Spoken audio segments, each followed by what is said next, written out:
गुरुदेव कि भक्ति कैसे की जाए, सरलतम उपाय क्या है भक्ति करने का। तो गुरुजी ने बहुत ही अच्छा उत्तर दिया और वही मैं आज आप लोगों को बता रहा हूं। गुरुदेव ने कहा, बेटा किसी की भक्ति करने के पहले उनसे अपना रिश्ता स्थापित किया जाए। क्या? उनसे अपना रिश्ता। अब जैसे मान लो हम भाव में गए और खाटू श्याम को या फिर लड्डू गोपाल को हम ले आए, तो उन ठाकुर जी से हमें एक रिश्ता बनाना है। और रिश्ता क्या बनाए? रिश्ता क्या बनाए? जिस चीज की हमारे जीवन में अभाव हो, जिस चीज की हमारे जीवन में जिस चीज का अभाव हो, वो रिश्ता हम बना ले। वो स्थान हम परमात्मा को दे दे, भगवान को दे दे। समझ गए? क्या पहला स्टेप क्या है कि भगवान से हम कोई रिश्ता बनाए। अच्छा, रिश्ता बनाने से हो जाएगा क्या? अब जैसा हम रिश्ता बनाए उसके अनुरूप हम उससे स्नेह करें, प्रेम करें। मान लो हम लड्डू गोपाल को लेके आए और लड्डू गोपाल को अपने घर में हमने स्थापित किया और लड्डू गोपाल से हमने अपने पुत्र का रिश्ता बना लिया, बेटे का रिश्ता बना लिया। बहुत सारी माताएं होती हैं जो ठाकुर जी से बेटे का स्नेह करती हैं। मान लो हमने बेटे का स्नेह बना लिया।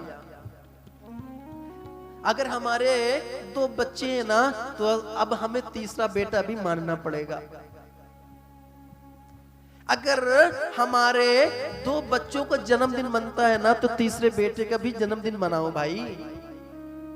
अगर 2 बच्चों के लिए कपड़े आते हैं तो तीसरे बच्चे के लिए भी कपड़े आएंगे। 2 बच्चों के पसंद का खाना बनता है तो तीसरे बच्चे की पसंद का भी खाना बनेगा। 2 बच्चों को सुलाया जाता है तो तीसरे को भी सुलाया जाएगा, और 2 बच्चों को उठाया जाता है तो तीसरे को भी उठाया जाएगा। बस ये क्रम चालू हो जाए, भक्ति यहीं से प्रारंभ हो जाती है। और भक्ति करने के लिए कहीं कुछ बड़ा आडंबर नहीं रचना पड़ता है, भक्ति यहीं से आपकी शुरुआत हो जाती है।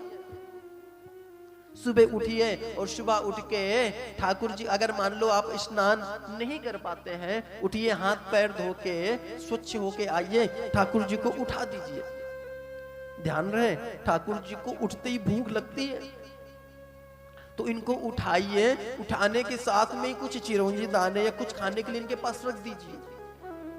क्यों? क्योंकि अभी परसों की कथा में आप लोग सुनेंगे, ठाकुर जी उठते ही भगवान से, मैया से मक्खन मांगने लगते हैं। आंखों को मींचते हुए आते हैं और मां से कहते हैं, मां मुझे माखन चाहिए। तो उठाते इनके पास कुछ रख दीजिए और उसके बाद आप अपना काम कर लीजिए। टिफिन वगैरह आपको जो बनाना है वो सब बना लीजिए, स्नान वगैरह करके। और जब घर के काम से फुर्सत मिल जाए फिर ठाकुर जी की सेवा में लगिए और इनको स्नान कराइए। स्नान कराने के बाद बढ़िया से वस्त्र पहनाइए, टीका लगाइए, बिंदी लगाइए और उसके बाद इनको स्थापित कर दीजिए। स्थापित करने के बाद फिर भोग लगाइए। और तुलसी दल प्रभु को बहुत प्यारा है, तुलसी दल प्रभु के अर्पण कर दीजिए। अब कुछ मैयाओं को मैं देखता हूँ तुलसी दल ठाकुर जी के खोपड़ी पे रख देती हैं। गलत बात है। तुलसी मैया कौन है? कौन है? पत्नी है। और पत्नी को खोपड़ी पे बैठाना, इसलिए ये तो उपहास की बात थी, परंतु तुलसी दल ठाकुर जी के चरणों में पधराना चाहिए, ना कि सर पे। तुलसी दल पधरा के आरती करेंगे और इसके बाद फिर हो सके तो शाम की, सुबह शाम की तुम कर ही सकते हैं, ये करें। ये बिल्कुल ना करें कि हम खुद तो अपने लिए पकवान बनाए और ठाकुर जी के लिए वही रोज इलायची दाना। और हमें कहीं जाना हो पार्टी वगैरह में, तो ये नहीं कि ठाकुर जी आज तो हम कुछ बनाएंगे नहीं, क्षमा चाहती हूँ, आज तो हम पार्टी में जा रहे, लो आज ये आपने चिरौंजी दाने बादाम और ये खा लो बस। और गरम दूध जल्दी से गरम करके उसको ठंडा भी नहीं करेंगे और गरम दूध ठाकुर जी के आगे रख देंगे और चले जाएंगे। नहीं, ऐसे सेवा नहीं करनी। ठाकुर जी को दूध लगाना है तो उसको ठंडवा के देना, छोटे है ना, जल जाएंगे, इसलिए उसको ठंडवा के देना है। समझ में आ रहा है? भक्ति यहीं से चालू हो जाती है।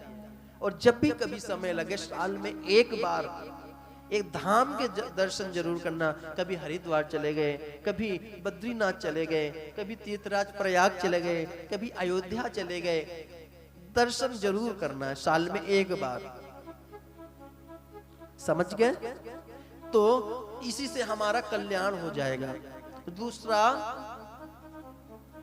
भगवान के अवतार कितने हैं? भगवान के 24